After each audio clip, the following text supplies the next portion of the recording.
and where we're soaking, where the logs are fruiting. And then we'll come back down and do the inoculating. So you can sort of see the setting where we are doing most of the seasonal work with the mushrooms. So any questions now before we go? Where do you, you'll probably tell us, but where do you purchase or buy plugs? Yeah, we get ours from, all of those tools and stuff is outside. Okay. We buy our... This is our mushroom workshop on May 13th. Watch it on YouTube. Those are from 2 years ago, all along there. And then as they start to get used up, you can see the spent logs over there on that pile. Oh, it's just, they're just not spawning anymore. So, each year I just keep, what we did is we organized these. So these are older ones, those are even older. And then as they get spent, we just toss them in the woods. And really what tells us they're spent, they just stop spawning. And then, so like there's a couple of these that we're kind of keeping an eye on this year that we, this is probably their last year. But we kind of stack them like we do to kind of keep airflow going through, and also to eat, make it easier to actually harvest them. Because they'll just start coming out of every little crevice, like every spot, they'll just grow right out of these. And you'll find them underneath, you'll find them all over. Like you can see, here's one right here. It's actually started. And what we do is, like at specific times throughout the summer, we'll come out here and start soaking the logs like you see we do here, just to kind of force, actually cause a spawn to happen. We just soak them for a couple days, and then we'll stack them back up, and we'll just go through the whole entire lot of them. We also have a sprinkler that we set up too, right behind you, and we'll spray the whole yard as well. So we try to keep it moist. So in the summertime, like last year, was very dry.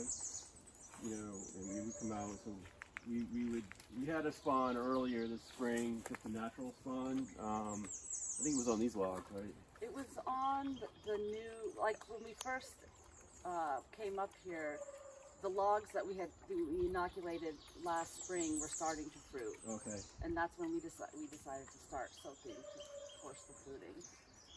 Yep. And you soak just in plain water? Yep, just in plain water. Okay. And for about how long at a time do they soak? Is starting to grow, and it takes a little bit of time. And once it gets established at some point, when we do this force, or a certain time in the spring, we get a lot of rain, you'll get a bloom. So what we're trying to do is we're trying to basically inoculate these logs with the spawn that we want versus the wild mushrooms. Right. And so that just goes to a point. So these are mostly oak logs that we get, and we usually harvest them in early March of the year we're going to use them. Okay. How many weeks is it we're trying? Well, you want to harvest when the trees are still dormant. Yeah. And then I think ideally we would have inoculated a few weeks earlier. Yeah. But I think you want to harvest your logs when the trees are still dormant. I think there's more nutrition in the wood, in the sapwood, or in the wood of the tree at that time than if it's later when sap is moving up and down, from the roots. The other issue is just the right amount of time to keep too much stuff coming in from the outside world. So it's like 6 to 8 weeks you want to hold them. The logs drying out. So you don't want other species starting to colonize the logs, and you also don't want the logs to be drying out if they sit too long. And it's too early in March to inoculate the logs, so we'll let them sit 6 to 8 weeks, and then that's kind of the right amount of time. And then we're trying to then inoculate. We don't want too many of the wild spores to start, because they're everywhere, so they'll just start to accumulate. So you let the cut logs sit for the 6 to 8 weeks. Yeah. And then stack them on a pallet. You want to stack them low keep them off the ground. You put them on the ground, you're going to start making contact with other spores. And in as much shade as possible, right? Out of the sun. So low to the ground, not on the ground, but low to the ground, out of direct sun, in the shade, out of the sun and wind, so they don't dry out. But you could use, pallets. You could stack them, stack them on old logs or whatever you have. Right. Just keep them off the ground. Last year we did it like 3 times. We did a forest. We did it in the spring. Yeah, we talked about fruit, soaking and then resting logs for 7 weeks or 8 weeks, and then soaking again. I don't think we did that. I don't think we pulled it off, but that Yeah, was the idea. I think we did. you I know we did can. at least twice. I think, if you want to try to soak more through the season, you could do it, let them rest after they fruit, let the logs rest for 7 or 8 weeks, and then soak again. I mean, often in the fall, I feel like there's also, they will fruit naturally after rainfall, and they will fruit naturally, but, did we soak again in the fall, or did we just let them fruit? I think one time, Yeah. yeah. Yeah. But that our plan was, and I'm sure we'll actualize it this year. Yeah. And then we did use a sprinkler last year as well. I think, did we do that in conjunction with the soaking? So here's what we do. I think, Jonathan, the best thing is to soak them, and then until they're flushed and through their flush period is to soak them whenever, like every 2-3 days. With the use the with soak the- them with the Yeah. sprinkler. You'll see, like, when they're fruiting, you would be able to see if the mushrooms are too dry, if they're dried out. They'll be kind of cracked on the top, and they just don't open up. They're not as like a nice brown mushroom. They're sort of a little misshapen. These are kind of dry. So we haven't soaked these yet, but see, this is like, we're kind of starting to fruit, but it's kind of dry. Right. And the other thing is, if they're too wet, they'll get slimy, and then you've sprinkled them too much, or you've had too much rain or something. Yeah, so these are the ones that we did get a spawn on. These are the spring. These are from last year. Those are from 2 years ago. And then I don't know when these were from. We don't really have direct records. But this is from last year. Those are from 2 years ago. So this year we had a natural spawn early in the spring when we had some rain.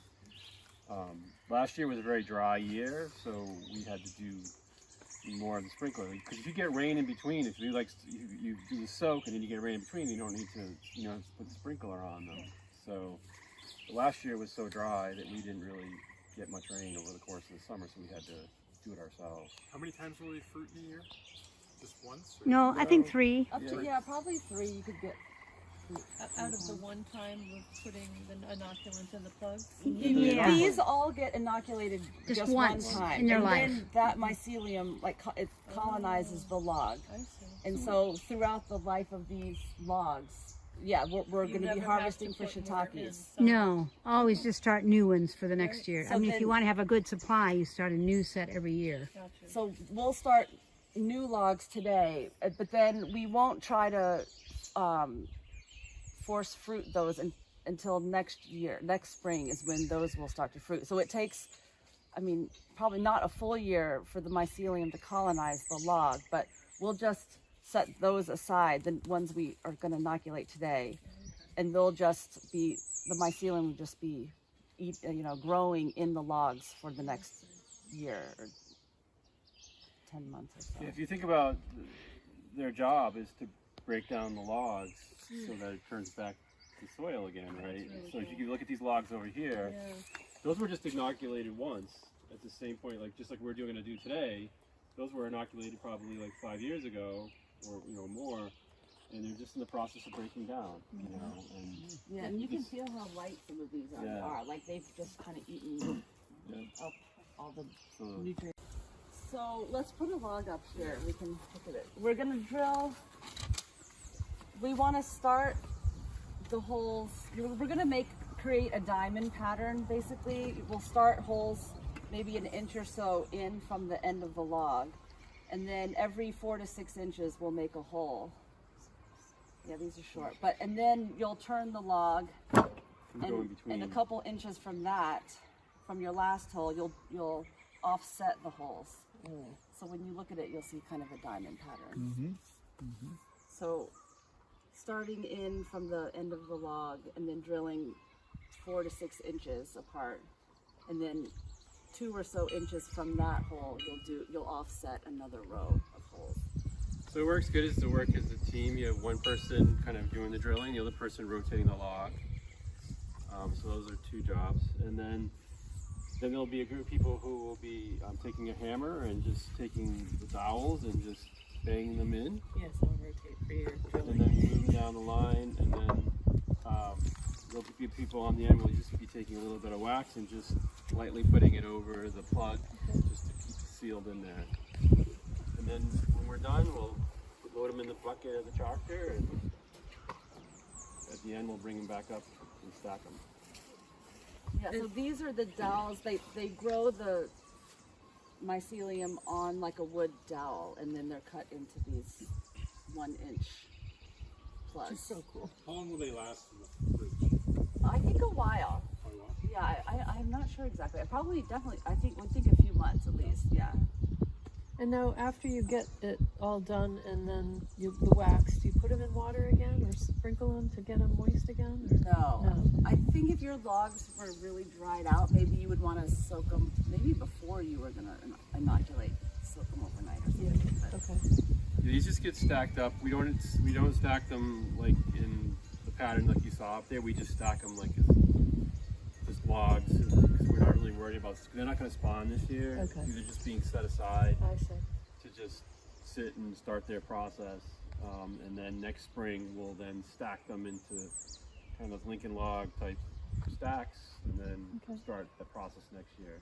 yeah, once we inoculate these, we won't do anything with them. Okay. We'll take them back up there, and then won't do anything with them really till next spring. Okay. So, So you don't have to worry about watering them. You No. just kind of let them Yeah, go in just their natural natural. rainfall. Just make sure they're in the shade. Yeah, in Yeah. the shade. They'll be stacked on pallets, not on the ground. Like Yeah, on those yeah. pallets, we'll stack Right. them. Okay. Yeah. So using these angle irons, they are very fast. Just be super careful with, just keep in mind that, when the person's flipping, just always watch the tip. And with this one here, you just have to hold this is the switch, you just hold it. Is it plugged in? Nope. And you have to hold the switch in place. It used to be stuck on, and I fixed it this year because it was made me nervous. I just want to remind people to check yourself for ticks. I just took one off my stomach, but we get 4, 5, 6 a day here, so keep an eye on your ticks. Yeah, this is the spawn. this is called plug spawn. So So as this you said, amount we is start for- about 2 inches in. You need a helper? This amount will do about 23-foot logs, 23-foot lengths. I may not have plugged it back in there. I think this is 500. I think each of these bags is 500. I think this was 40 bucks for each bag. Oh wow! Yeah, and then All right. maybe $5. We So like I said, we start 2 inches in, turn it on, close. Somebody want to help Then you Jonathan flip it be a roller? Or you can be the roller? about 2 inches, and you go. Just do it like over this, so it doesn't. Yeah. So 2 inches, you just go. Anyone have a knife in the Oh, there's that. Here we go. Can you cut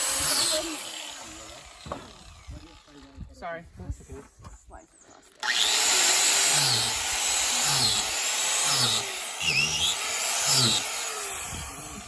Yeah, thank you.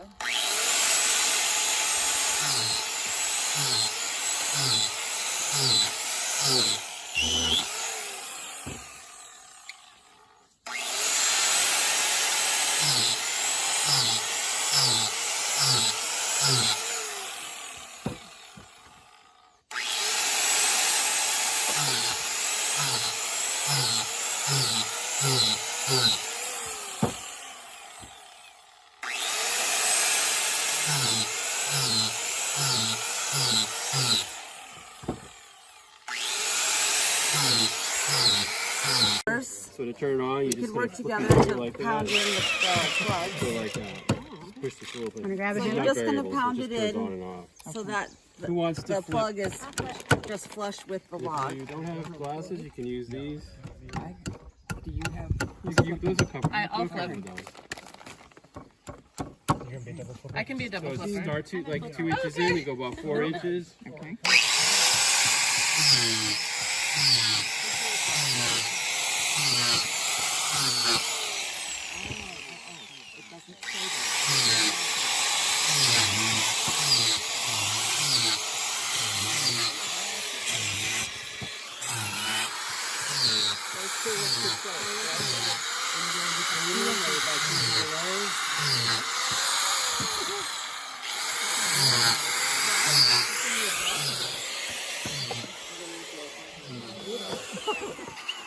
Over a little bit in between them. Oh, you want to come film us? Dave, you want to do something? Sure. You want to have us do? Maybe on the other side of the desk there, you might be able to get in. Yeah, in a minute when we have more logs ready to plug, we can have two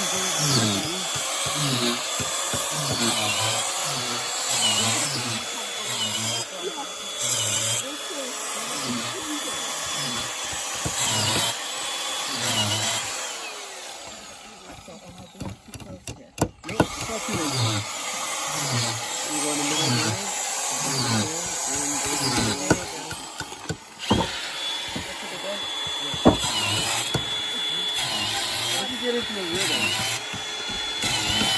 You gotta get into the zone with it, you know?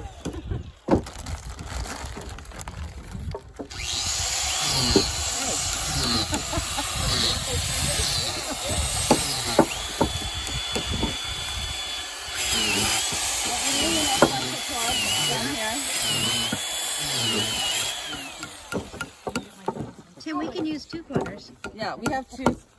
We can use, yeah.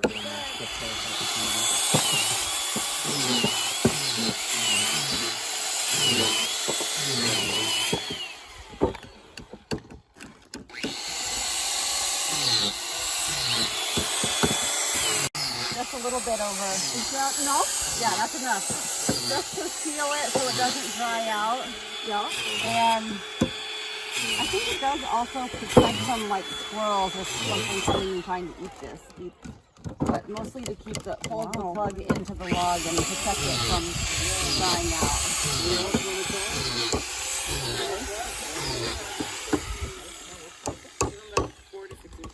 Alright, so to run this, you can But we have this should cover all the plugs we're doing today. Really? I did bring other wax that melt. You can also melt wax. This food grade wax. that'd be great. And we've also we've also melted wax, and then you can just brush it on. Can you do that? Yeah. Okay. Yeah, like a pot, an old pot you don't care about, or a pot from the